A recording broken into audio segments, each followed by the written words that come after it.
This radio program is PG-13. Parents strongly caution some material may be inappropriate for children under the age of 13. The following program is sponsored by Michael W. Smith. The views expressed on the following program are those of the host and not necessarily those of staff, management, or ownership. Phoenix, Brother Mike is back on the radio. It's HardcoreChristianity.com. Welcome to the program. Today's Bible study, Holy Moly Matrimony. You gots to be kidding. Welcome to the program. This is Brother Mike. I am the professional counselor at the Arizona Deliverance Center, downtown Phoenix, 15th Avenue, just south of Osborne Road. It's a red brick building. HardcoreChristianity.com, of course, is the website. We have all of our ministry services there. Folks, we got 2 live services every week, Thursday and Friday nights at 7 o'clock. We got a children's deliverance and healing service coming up on June 8th. We have women's seminar coming up this summer. I have a Sunday morning podcast at 9 o'clock. I have a teaching class on deliverance, training class. That's the 4th Saturday of every month at noon. And we have a counseling center there. You can come, if you're a born-again Christian, you can come in and get free counseling service, no insurance or money required. It's all free if you're saved. 602-636-5800. Please hit the PayPal button and send us another donation. I've been on the radio for 21 years now, thanks to you. Holy Moly Matrimony. Some Catholic priest got himself something caught in a buzzsaw. Something hit the fan. Here's what happened. As you know, I already did a radio program on this a couple of months ago, but the Catholic Church now has allowed blessings for same-sex relationships. They do not allow marriages. They do not consider them formal marriages, but they do allow them to be blessed by God now. Well, another Catholic priest, in Chicago, some guy named Joseph Williams, he's the pastor of the St. Vincent de Paul Catholic Church in Chicago. This guy decided to perform a same-sex blessing. Okay? And after he performed the ceremony, it was taped. It went on viral status on the internet. It went everywhere, and tens of thousands of people saw it, and of course it caused an enormous controversy. Because in this ceremony, the Catholic priest there, Joseph Williams, he didn't marry them, but he provided a blessing from God on their same-sex relationship. And he said the rings that they exchanged were a sign of their fidelity. And then, after this video went viral, they could be seen, the priest was saying to them, do you freely recommit yourselves to love each other as holy spouses and to live in peace and harmony together forever? He used the word holy to describe the relationship.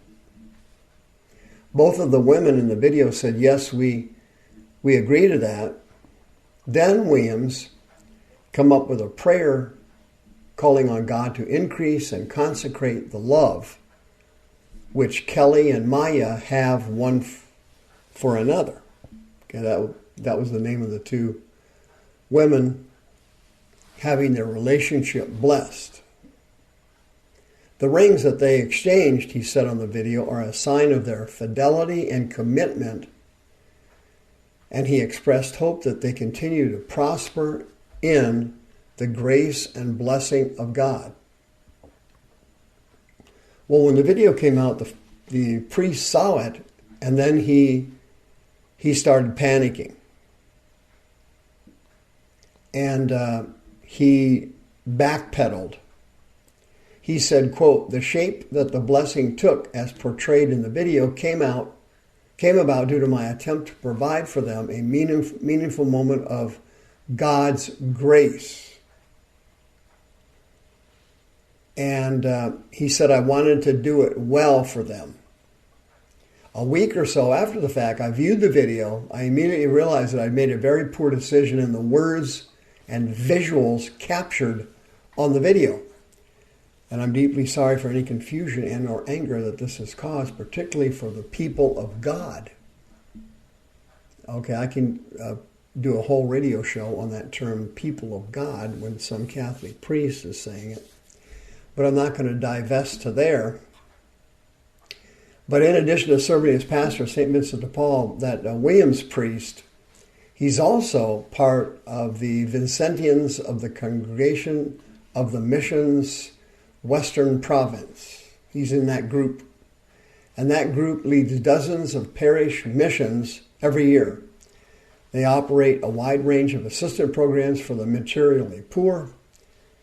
They console patients and their families in as hospital chaplains, and they assist with the formation of future priests in seminaries across the country. So this other group that he's involved in does do a lot of very good humanitarian work. And that group published Williams's apology and then elaborated on the context behind it. They said that the priest regretted the language of the blessing and use of vestments and the church itself, which he now recognizes were a violation of the norms approved by the church.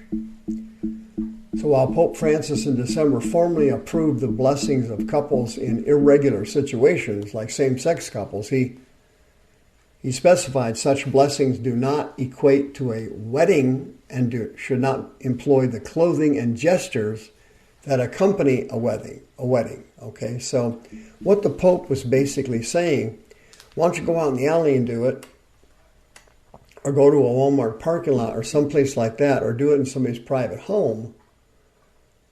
Then you can have a priest come over there and provide a blessing on the relationship. Okay, so what happened was, obviously they're going to have to work the bugs out of this thing. And this priest, didn't have his game down yet. And so he went too far, and that caused a lot of Catholics to kind of freak out, because a lot of Catholics do not believe in gay marriage, even though the Catholic Church is literally loaded with homosexuals. In addition, the priesthood from the Vatican on down, all over the world, is also loaded with homosexuals.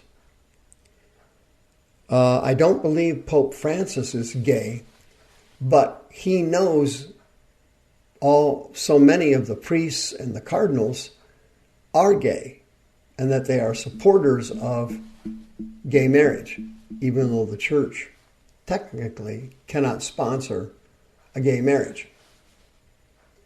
And part of the people that are the Catholics that are gay are angry at the church because they will not come out and woke themselves into promoting gay marriage at the church. But the backlash for doing that, even in Roman Catholicism, would be staggering. And there'd be a tremendous backlash for it. The entire Catholic Church is not ready for it. My guess is, by the time the Antichrist rises to power in the middle of the tribulation, which is only a few years away now, the rapture, as you know, could happen any day. There are no scriptures that need to be fulfilled that would precede the rapture. But the second coming of Christ could not occur today or tomorrow, because there are a series of prophecies that have not been fulfilled that must happen before the second coming, but they do not have to happen before the rapture of the church. Although I can't tell you this 100%, I do believe the probability is that the rapture comes before the tribulation. I lean toward the pre-trib analysis. There's good arguments for a post-trib. I've seen the arguments. But the stronger arguments from my research is pre-trib. And that means that if I'm right, that the rapture is before the tribulation, that means that the rapture could happen in 5 minutes from now. It could happen during this radio program. There's nothing that needs to be fulfilled to have that happen. The second coming could not occur during this radio program because of all the other prophecies that have to go before the second coming. And so my guess is during the tribulation, when lawlessness abounds everywhere, you say, Brother Mike, it's already happening. You're 100% right. We are in the pre-tribulation right now. Lawlessness is starting to abound everywhere. As you can see, the planet Earth is falling apart and Satan's taking over America, no question about it. But it's going to be much, much worse, exponentially worse, during the tribulation. Okay, so there's going to be wars and rumors of wars. And there's going to be nuclear wars occurring in different spots of the world. But the Antichrist will rise to power through the supernatural power of the false prophet. He will prop him up, so to speak.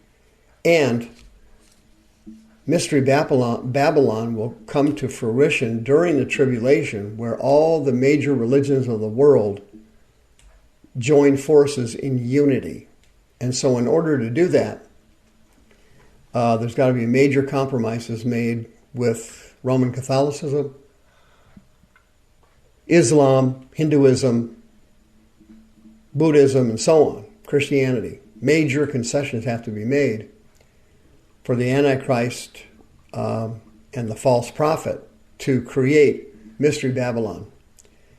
But it has to be created because the Antichrist takes over the system of the world religions during the tribulation when he attacks Israel and takes over the temple. That's all in Revelation, Daniel, and Ezekiel. What we're facing now is perversion gone wild. Sexual perversion is everywhere now. Transgenderism, homosexuality,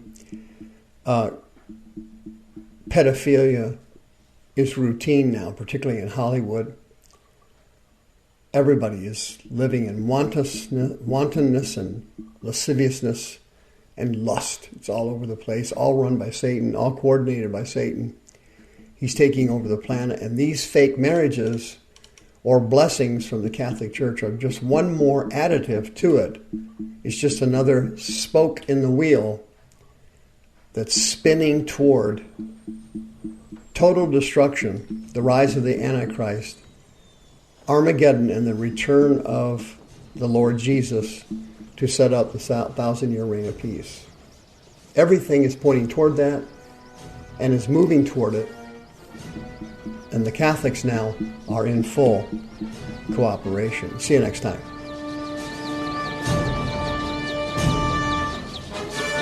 The views expressed on this program are those of the host and not necessarily those of staff, management, or ownership. This program was sponsored by Michael W. Smith.